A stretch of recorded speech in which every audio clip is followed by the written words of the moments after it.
Michael Shikha Niketan Higher Secondary Government-sponsored co-ed English medium school has taken an excellent initiative of teaching and make our students learn day-to-day lessons through audio and video in our YouTube channel. Teachers of all the subjects are working hard to enhance these online classes in the midst of this pandemic situation. It is a request to all the teachers, students and guardians to click the bell icon and subscribe our channel. तो चलिए बच्चों, आज हम विशेषण को लेके थोड़ा चर्चा कर लेते हैं। हमें अपनी विशेषता के बारे में जानने में बड़ा अच्छा लगता है ना? तो देखिए, विशेषण, किसी की विशेषता के बारे में बात करना। तो यहाँ पे विशेषण के 3 भाग हैं। क्या क्या?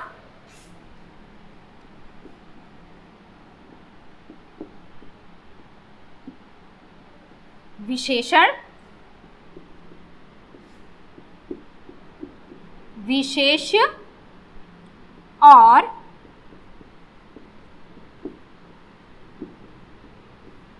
प्रविशेषण। तो देखिए, विशेषण के ये 3 भाग हैं, विशेषण, विशेष्य और प्रविशेषण। ये क्या है? तो चलिए इसको जान लेते हैं एक एग्जाम्पल से।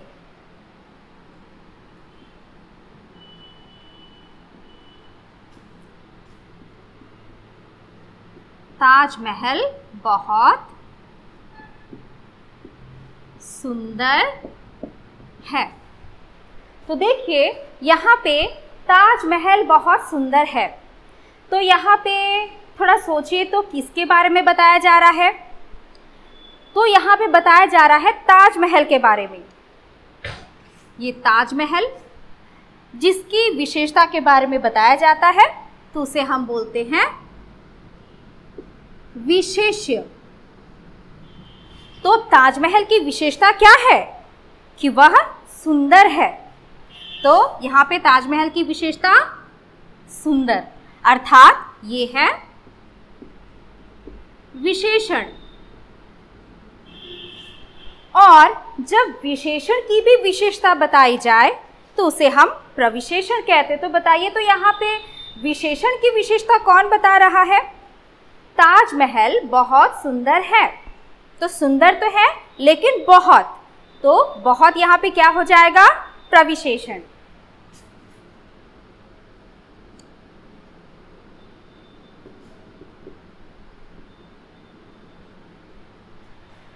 तो समझ में आया विशेषण क्या है? जिसकी विशेषता बताई जा रही है तो वो हो गया विशेष्य, और जो विशेषता है वो है विशेषण, और विशेषण की भी विशेषता बताने वाले को हम प्रविशेषण कहते हैं। तो आप लोग को ये तीनों चीज़ें समझ में आ गई होगी, ठीक है? तो अब हम विशेषण का जो डेफिनेशन है उसके बारे में हम थोड़ा जान लेते हैं।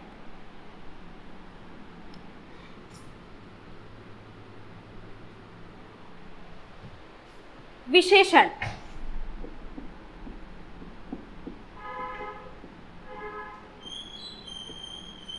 संज्ञा या सर्वनाम की विशेषता बताने वाले शब्द को हम विशेषण कहते हैं। तो जैसे मैं आपको बताई थी, ताजमहल बहुत सुंदर है। तो यहाँ पे देखो, संज्ञा क्या है? ताजमहल। तो ताजमहल की सुंदरता को लेकर बताया जा रहा है, उसकी विशेषता बताई जा रही है, तो वही हो गया विशेषण, ठीक है? अब हम देख लेते हैं कि विशेषण के कितने भेद होते हैं। तो विशेषण के भेद, विशेषण के भेद, विशेषण 4 प्रकार के होते हैं।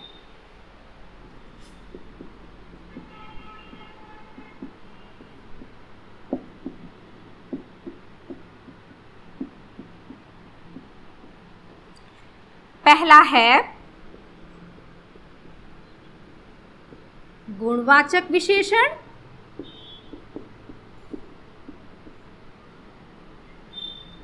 दूसरा है संख्यावाचक विशेषण, तीसरा है परिमाणवाचक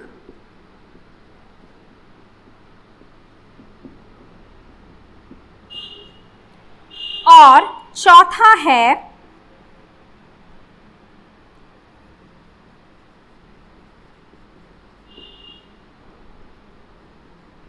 सार्वनामिक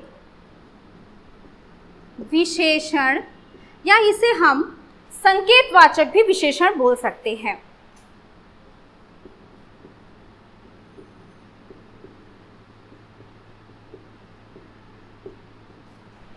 तो इस प्रकार से विशेषण 4 प्रकार के हो गए: गुणवाचक विशेषण, संख्यावाचक विशेषण, परिमाणवाचक विशेषण और सार्वनामिक विशेषण, या उसे हम संकेतवाचक विशेषण भी बोल सकते हैं। तो देखिए यहाँ पे जो पहला है गुणवाचक विशेषण। अब ये गुणवाचक विशेषण क्या है? गुणवाचक विशेषण अर्थात, मैं आपको एक एग्जाम्पल से बताती हूँ।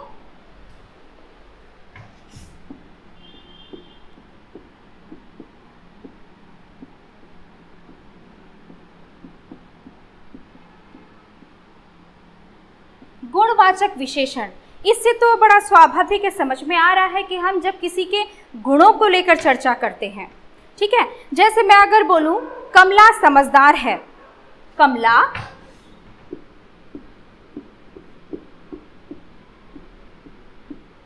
समझदार है, कमला समझदार है, तो बताइए तो कमला की विशेषता क्या है इसमें? समझदार, उसका गुण है ये। इसलिए हम अगर यहाँ बोले तो गुणवाचक विशेषण यहाँ पे कमला समझदार है, तो समझदार क्या है? उसका गुण है, तो वो हो गया आपका गुणवाचक विशेषण। इसके बाद जैसे सयानी लोमड़ी ने रोटी खा ली, तो सयानी लोमड़ी ने रोटी खा ली।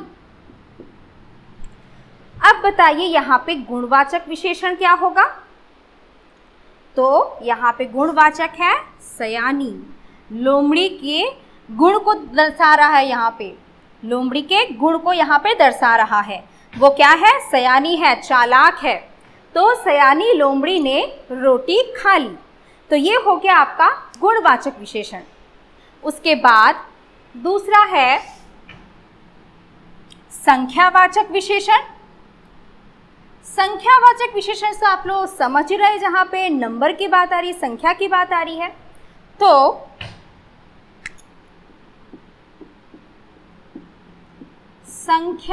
संख्यावाचक विशेषण, अगर मैं एक एग्जाम्पल की बात करूं तो कमला के पास 5 पेन है। कमला के पास 5 कलम है।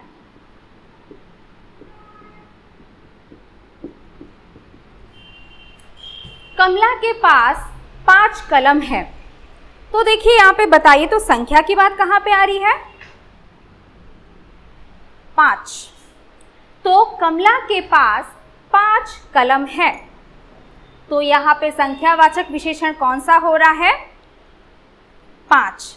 माने उसके पास कलम तो है लेकिन 5 कलम है, तो ये हो गया आपका संख्यावाचक विशेषण।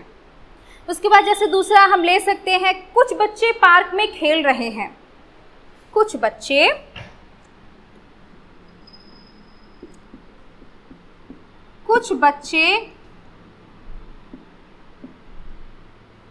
पार्क में खेल रहे हैं। तो बताइए यहाँ पे संख्यावाचक क्या हो सकता है? कुछ।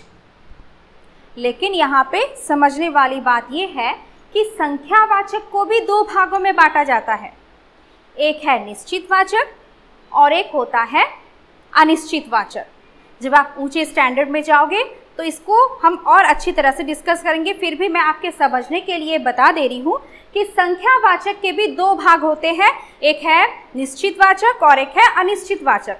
जैसे अब यहाँ पे तो निश्चित है इस सेंटेंस में कि कमला के पास 5 कलम है, तो ये क्या है, निश्चित कि उसके पास 5 कलम ही है। लेकिन ये सेकंड वाला जो सेंटेंस है, कुछ बच्चे पार्क में खेल रहे हैं, तो यहाँ पे आपको तो पता नहीं है कि कितने बच्चे हैं, यहाँ पे कुछ बच्चों की बात बताई गई है, मतलब ये है आपका अनिश्चितवाचक विशेषण। ठीक है, तो इस प्रकार से संख्यावाचक के दो उदाहरण को शायद तक आप लोग समझ गए होंगे। अब हम तीसरा जो है, तीसरे पे आते हैं। तीसरा जो विशेषण है वो है परिमाणवाचक विशेषण।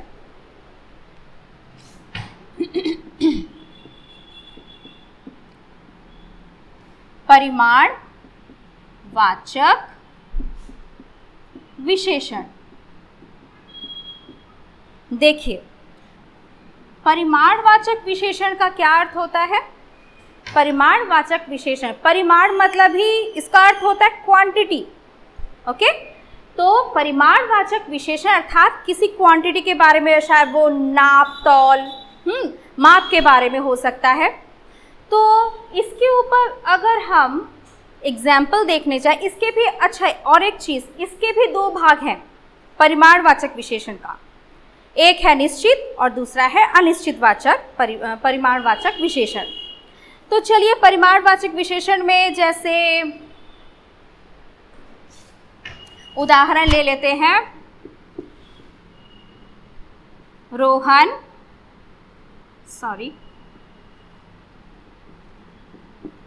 2 लीटर दूध लाया। रोहन 2 लीटर दूध लाया, तो यहाँ पे बताइए तो परिमाण कौन सा दर्शा रहा है, कौन सा शब्द परिमाण दर्शा रहा है। 2 लीटर, 2, ठीक है, यहाँ पे 2 लीटर जो है वो यहाँ पे परिमाण दिखा रहा है, अर्थात जहाँ पे नाप तौल आदि की बात की जाती है तो वहाँ पे हो जाता है हमारा परिमाणवाचक विशेषण। अब जैसे दूसरा उदाहरण ले सकते हैं। भूख लगी है, कुछ खाना दो। भूख लगी है, कुछ खाना दो, तो यहाँ पे बताइए तो परिमाणवाचक विशेषण क्या है, कुछ। ठीक है, यहाँ पे भूख लगी है, कुछ खाना दो, लेकिन ये नहीं बताया गया है कि कितने, यहाँ पे तो कितने आएगा कैसे, कुछ खाना दो, मतलब यहाँ पे एग्जैक्टली माप तौल के बारे में पता नहीं चल रहा है। तो मैं आप लोग को ये 2 एग्जाम्पल इसलिए दिखा रही हूँ क्योंकि परिमाणवाचक विशेषण के भी 2 भाग होते हैं। इसमें भी होता है एक निश्चित परिमाणवाचक विशेषण और दूसरा होता है अनिश्चित परिमाणवाचक विशेषण। तो निश्चित परिमाणवाचक विशेषण जैसे रोहन 2 लीटर दूध लाया, तो यहाँ पे हम निश्चित हैं कि वो 2 लीटर ही लाया है, उसे बोला गया है 2 लीटर, तो वो 2 लीटर दूध लाया है। और दूसरा जो है भूख लगी है, कुछ खाना दो, क्या खाना मिलेगा वो उसे पता नहीं, लेकिन कुछ खाना दो, तो यहाँ पे हम अनिश्चित हैं, यहाँ पे हम निश्चित नहीं है उस माप या परिमाण के बारे में, इसलिए वहाँ पे हम कुछ शब्द जो विशेषण है उसका प्रयोग कर रहे हैं, अर्थात ये हो गया अनिश्चित परिमाणवाचक विशेषण। तो ये तो आपका क्लियर हो गया है। अब जो चौथा है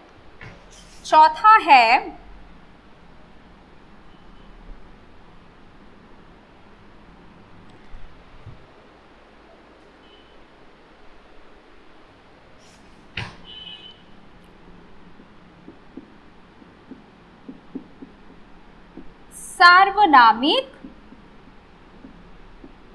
विशेषण, या इसे बोल सकते हैं संकेतवाचक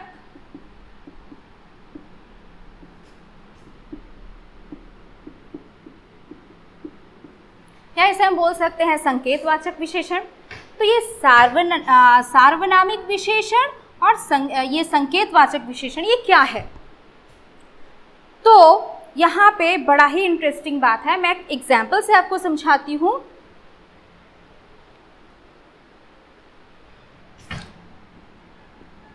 वह मकान अच्छा है। तो देखिए यहाँ पे पहले सर्वनाम का प्रयोग हुआ है। वह क्या है? सर्वनाम है। और उसके बाद हम संज्ञा का प्रयोग कर रहे हैं। तो जहाँ पहले संज्ञा के पहले सर्वनाम, संज्ञा या सर्वनाम के पहले अगर वहाँ पे सर्वनाम शब्द बैठ जाता है और उसके बाद जो संज्ञा या सर्वनाम की विशेषता बताता है, तो उसे हम बोलते हैं सार्वनामिक या संकेतवाचक विशेषण। संकेतवाचक में कैसे? देखिए, जैसे वह, हम किसी मकान को दिखाकर इंडिकेट कर रहे हैं, संकेत कर रहे हैं कि वह मकान अच्छा है। तो यहाँ पे देखिए, वह मकान अच्छा है, तो वह क्या हो गया? सर्वनाम। और मकान अच्छा है, तो अच्छा क्या है? विशेषण है। अर्थात आप लोग समझ गए होंगे कि सार्वनामिक विशेषण या संकेतवाचक विशेषण क्या है? जहाँ पे पहले सर्वनाम बैठ जाता है, सर्वनाम बैठ जाने के बाद उसके बाद संज्ञा या सर्वनाम की विशेषता बताता है, तो वो हो जा रहा है आपका सार्वनामिक विशेषण या संकेतवाचक विशेषण। तो मुझे लगता है आप लोग को समझ में आ गया होगा। उसके बाद और एक बात इसमें है कि ये संकेतवाचक, गुणवाचक, ठीक है, ये तो सभी प्रकार के सर्वनाम के बारे में हमने डिस्कस किया या चर्चा किया। लेकिन और एक बात है कि जब यहाँ पे कभी कभी ऐसा होता है कि विशेषण शब्द बहुत कम होते हैं, विशेषण शब्द बहुत कम होते हैं, तब हम क्या करते हैं, ये संज्ञा, सर्वनाम, उसके बाद क्रिया, अव्यय, इनको हम विशेषण में परिवर्तन करते रहते हैं। तो उसी को हम यहाँ पे बोल सकते हैं कि विशेषण इस प्रकार से होता है। जैसे हम उदाहरण ले लेते हैं गुण, ठीक है, गुण। तो इसको हम, इसका विशेषण हम क्या, ये है संज्ञा, ठीक है, संज्ञा। तो संज्ञा से हम किस प्रकार से इसे हम विशेषण में परिवर्तन कर सकते हैं? गुण तो हो गया इसका गुणवान। इसी प्रकार से सर्वनाम से भी है। तो जैसे सर्वनाम से हम अगर एक शब्द ले ले तो सर्वनाम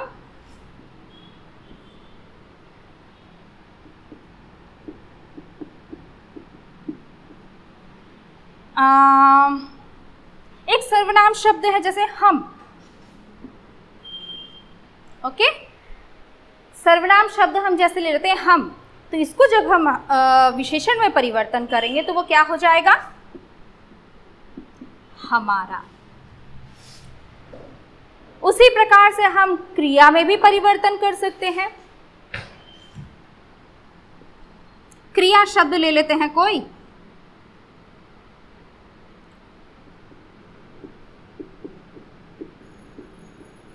क्रिया शब्द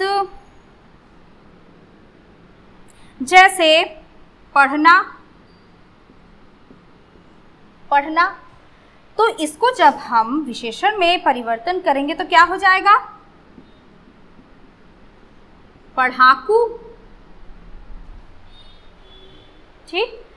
तो ये जो विशेषण है, जैसे मैं आपको पहले भी बता चुकी हूँ कि विशेषण शब्द बहुत कम होते हैं, तो हम क्या करते हैं, संज्ञा शब्द को ही हम विशेषण में परिवर्तन करते हैं। तो यहाँ पे जैसे संज्ञा गुण है तो गुण से गुणवान हो गया, सर्वनाम में जैसे हम है तो हम से हमारा हो गया, क्रिया है जैसे तो क्रिया में जैसे पढ़ना है तो पढ़ना हो गया, विशेषण में हो गया आपका पढ़ाकू। उसी प्रकार से अगर हम अव्यय शब्द अगर एक ले ले,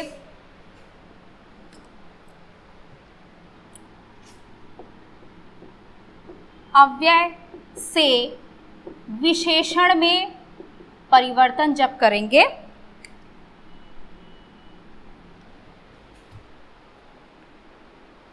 जैसे आगे एक अव्यय है, ये हम ले लेते हैं। तो आगे को जब हम विशेषण में परिवर्तन करेंगे तो क्या हो जाएगा? अगला।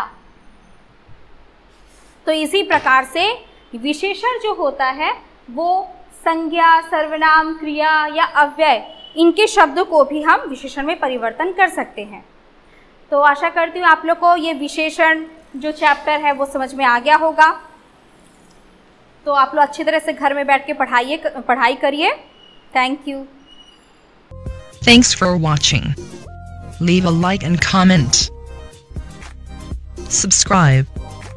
And do share the video among your friends.